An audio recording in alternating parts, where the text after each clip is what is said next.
The first project that I'd like you to do is a rendition of a Greek temple loosely based on the Parthenon or the Temple of Zeus or some other Greek Greek type temple. So you can use this as a reference, but I'm not worried about your adhering exactly and building this exactly to scale or anything like that. I'll tell you the purpose of the exercise. There are several things that I want you to focus on. One is on the base of this. You can see that you have some steps that rise up, and they're all symmetrical. So we're gonna use some grid snapping and some measurement tools to make sure that you can create a 3 or 4 step or 5 step or however many steps you want to make sure that they all have the same rise going through there. Secondarily, I want to focus on the idea of grouping objects and snapping them in place so that when we look at the layout of this, all of the columns are spread out absolutely evenly. And there are a couple of tricks that you can use to make sure that when you duplicate an object more than once, you have even spacing. And then the third thing that we want to take a look at is this idea of a fluted column. I'm not so worried about the top of the scroll work of this column just yet. We want to kind of keep it simple. But looking at a column that's kind of like this one here, you can see that there's some fluting in there, and the fluting is symmetrical going around. So I want to talk a little bit about how to accomplish that, how to build one of these and then duplicate that around so that you can have a symmetrical column. So those are the main points of this, and there'll be a few other things that come along the way. So let's get started. Of course, the first thing that I want to do is create and set a project. So I'll just go to my file and then my project window, and that's going to create the project. I'm going to click on New here to create the project, and then I can name it. So I've actually already done that. I called it DS Greek Temple, and I put it in my Dropbox right here at 2015-2016. So once you've done that, then anytime you want to continue to work, you want to set the project. So you just want to tell Maya that you're working within that project. So I'm going to go to File, Set Project. I'll navigate around until I find the project, which is right here, DS Greek Temple. I'll just select that and click Select Folder, and that's just going to make sure that everything is working. Okay, so for the temple steps, it's just a very quick overview here. First of all, I have the grid shown. You can turn the grid on and off here under Display Grid. All right, and you also have some options as to how many grid lines you want to have in here and where they are. So the default, you can get to the default by just clicking on Edit and then Reset Settings, and that's going to save that. So to create the base, I'm going to use a cube, and I just want to show you a little bug in Maya why we use a cube instead of a plane. If I create a polygon plane here, and for now I'm just going to make the divisions 1 by 1, and I'll just create that, and I can enlarge it. If I go to extrude this plane, I can select the face here and go to my mesh tools, I'm sorry, edit mesh and extrude.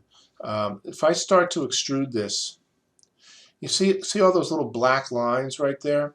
Well, those black lines just mean that I have on my base of this plane, I have one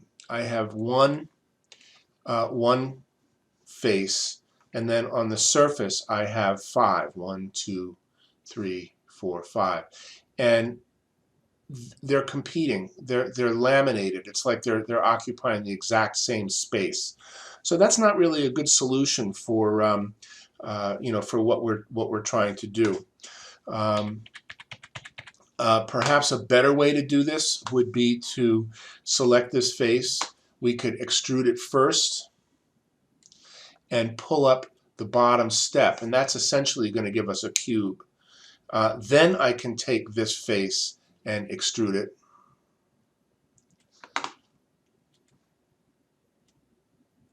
and that doesn't give me that same problem. All right, so you could do it this way, or you could just start off with a cube to begin with. So if I just go to create polygon cube, I'll make all my divisions one by one, and I'll create that cube. All right, so notice that this is not really a cube. You can see that my width, my height, and my depth, my width is 2, my height is 30, and my depth is 5. And that was an accident. That's just the last cube that I happen to have made in Maya, and the settings stayed the same. So I could go back to my inputs here, change the height and the width to 1, and that will give me a default cube. Or let me just delete this.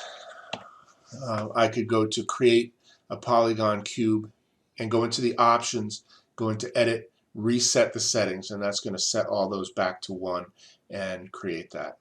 All right. So there is another option in modeling, which I think is the default, and I've changed that for my version of Maya. If I go to create polygon primitives, and down here there's a little button that says interactive creation. I have that turned off. By default it's turned on, and if I leave that on, it prompts me to drag on the grid someplace. So I drag the first plane out, and then I release the mouse, and then I drag up, and that allows me to create the cube that way. Notice over here that I have translation information, and then I have inputs here as to the width, the height, and the depth. So if I change all of these numbers back to 1, that's going to give me a default size cube. And then I change the translations over here all the way to 0. That's going to pop the cube back into the 0 place. So it's up to you, however you want to do it. Just make sure that that when you do create this, you're aware of exactly what it is that you're doing. All right, so now that we have that out of the way, I'm going to start by going to my Create menu. I'll go to the Polygon Primitives here. I want to make sure that my interactive creation is turned off. And unfortunately, that dismisses the menu, and I have to go back to it. And under Polygon Primitives, I'll go to Cube. In the options, I want to make sure that I've got all of the settings reset, and I'll go ahead and create that. Again, that creates a cube at the 0, 0, 0. Notice that the pivot point is at the center of the cube. So just like we did, or like you saw in the earlier videos, what I want to do is move this pivot point to the base of the cube, and that's going to allow me to center the cube on the grid, which I'm going to use as a ground plane. So I'm going to hit the Insert key, click on this the vertical arrow. So I'm just going to be moving that pivot point on the y-axis. It's going to stay centered relative to the x and z axis. I'm going to move my mouse over to the bottom curve here. I'm going to hold the C key down and press the middle mouse button and drag just slightly along that line. And that's going to snap that pivot point right to the base in the center here. So that's going to allow me then to move this. I'll hit the Insert key again, the W key to go into the Move mode, and now I'm going to move this. And what I do, if I hold the X key down, that's going to allow me to snap, anywhere along the grid. The nice thing here is that it's in the center, so I'm working now right in the middle of the grid. It's a really good idea to model. Anything that you model, it's always a really good idea to model it at the center of the grid with everything lined up. And then when you're finished modeling it, then you're going to move it into place. So even if you're modeling parts of a whole, it's good to model them at the center and then snap them into place. So the first thing that I'm going to do here, and this is just a little detail, I know that this is my ground plane here. I know that I'm never ever going to see this face because it's sitting on the ground. So there's really no need for me to have that face. It's not going to do a lot of harm, but if you have a complex model, it's always more efficient to get rid of any of the components that you're not going to see, that are intersecting, that are blocked by other things. You know, it just keeps things light. So I'm going to just right-click and select face, and select that face and delete it, and that gives me a 5-sided cube with an open bottom. Here it's going to be up to you to decide how big you want this thing. I'm going to select the now there's a couple ways that you can do this. You can select this whole cube in object mode and scale it. So I can scale it down, and notice that it scales towards or away from where the pivot point is. And then I can scale it to my length, and I can scale it to my width, and I can create the bottom step of this Parthenon. So that's one way of doing it. A disadvantage to doing it this way is that you don't get a chance to snap to the grid. So you can eyeball this, and we can eyeball this a little bit later if you want. You just kind of get the basic shape, and then we can fix it a little bit later. Another way is to do it by components. So in order to get a more exact dimension in this base, I'm going to use my grid.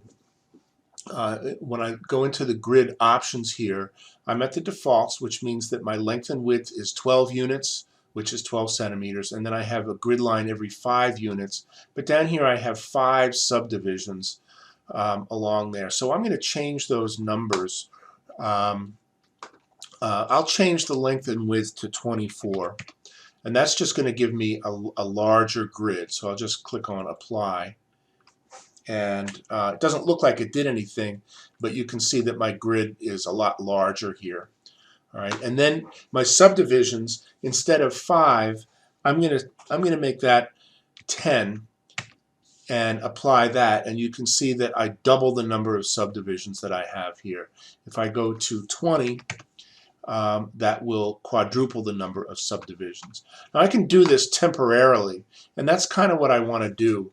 So if I go to the front view here, I'm also going to go to my my shading and show my wireframe on shaded.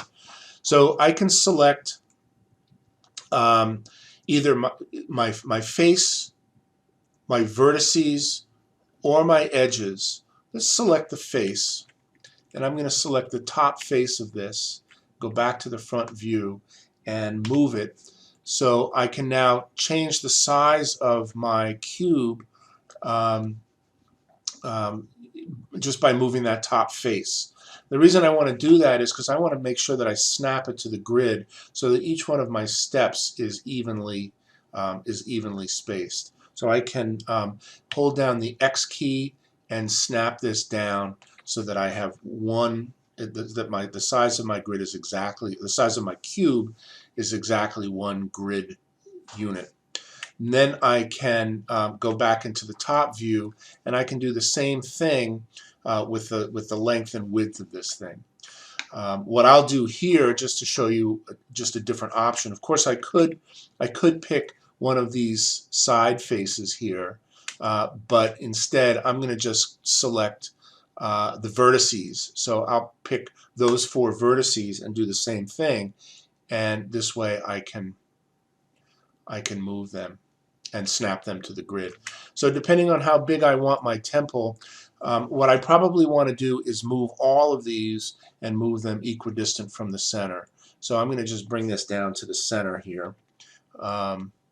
There's the center, and I'll just go 1, 2, 3, 4, 5, 6, 7, 8, 9, 10. I'll just go 10, and then here I'll do the same thing. I'll start at the center and go 1, 2, 3, 4, 5, 6, 7, 8, 9, 10. And here I'll go maybe 1, 2, 3, 4, 5. And here I'll go 1, 2, 3, 4, 5. All right. So what that does is it gives me the base of this thing exactly to dimension, and it's exactly snapped to the grid. You could do it either way. I'm not saying that you should go 10 by 5. You make this whatever size you want, and I'm just giving you a couple of different options. So I would suggest that you try all of those. All right, so now what I can do is I can select this face, go ahead and extrude it. And for now, I'm going to just eyeball the extrusion. Notice that when I extrude this in, my two ends are larger than my two sides. And the reason for that is that it's extruding based on a percentage. So it may be like 1 or 2% on either side, but you're going to see a larger division here. So we'll deal with that a little bit later. So I've extruded that. Now I want to extrude it upward. So what we've done is we've extruded it inward by using the scale tool. We want to extrude it upward by using the up arrow tool. So I have to extrude it again. I'll go to Edit Mesh, Extrude, okay? And now this one I'll pull up on, okay? I'll extrude it again, and you can use the G key to invoke the last tool. So since I've been extruding, I just hit the G key. I'll hit the scale icon, scale it to the center. I'll hit the G key, scale it up again, the G key to the center, and so forth. Now notice I'm just kind of eyeballing this, and so I don't know, exactly how high these things are, or where I am. So what I can do is then go to the front view, and I can use my grid again by selecting all of these vertices, and I can snap them to the grid this way, and then these vertices and snap them to the grid there, and then these I can snap those to the grid exactly like that. So now we know that the height of each step is exactly the same. So again, going back to the grid options, you may find that 20 subdivisions is not enough. You may find that you want this to be much, much bigger so that you have smaller steps. That's going to be a design decision that you need to make. I'm showing you the the functions here. Okay, so let's close that and look at the top view here. And I think that just based on the height and width of this thing that I have, it's going to be a little difficult for me to snap the horizontal position of these steps. So what I'm going to do is I'm just going to eyeball it. So I'm going to select these and move them so that these steps look about the same. Another option that I have is to select both sets. So I'm holding the control key down, and I'm selecting the second step here on the top and the bottom. Then I'm going to go to scale, and I'll scale it just on the z-axis, and that's going to move them equidistant from the center just along this z-axis here. So I'll do the same thing here. I'll select these, shift select the next set, and move them. And then I'll select these and shift select these and move them like that. And I can do the same thing, obviously, going this way, going horizontally. And so in this case, I'm just kind of eyeballing it. You know how to use the grid now, so that you can you can be a little bit more accurate in snapping everything. And if you don't like this, if you think these steps are too high, you can go back to the right view here. I'm going to go back to my grid. Instead of 20 subdivisions, I'll make it 40. All right, and by 40, that's going to cut each one in half, and I can take these vertices, snap them down,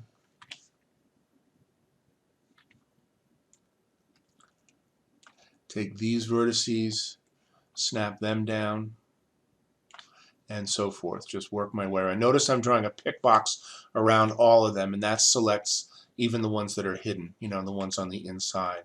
So, and then these right here. And that's going to give me those Parthenon steps. All right. So that's the first part of this exercise. I'd like you to try out the different ways that I showed you. Come up with a nice set of steps, and then of course we'll save. You can save your work.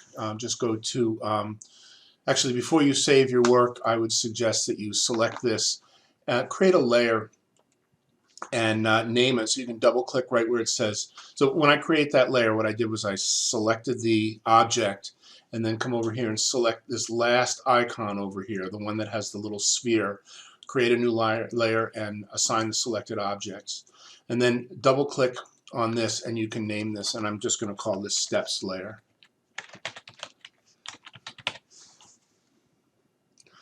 Whenever I create a layer and name it, I always use the word layer in the name, because you could have another object in here and name it steps, and then you'll get a conflict here if you name the layer steps also.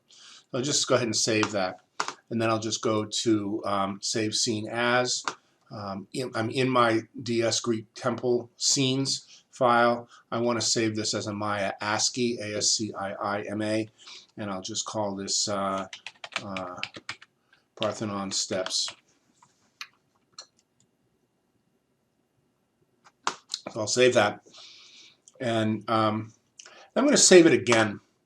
I'm going to save it again. I'll say save scene as, and in this one I'm just going to call this one Parthenon, and I'll save that as an ASCII. Now the reason that I saved two is because I'll always have one now called Parthenon steps that I can open up and change and alter. The second one that I saved, called Parthenon, that's the one that I'm going to keep adding to. But if I screw it up completely, I already have a separate file that has the steps in it. So that's the reason that I do that.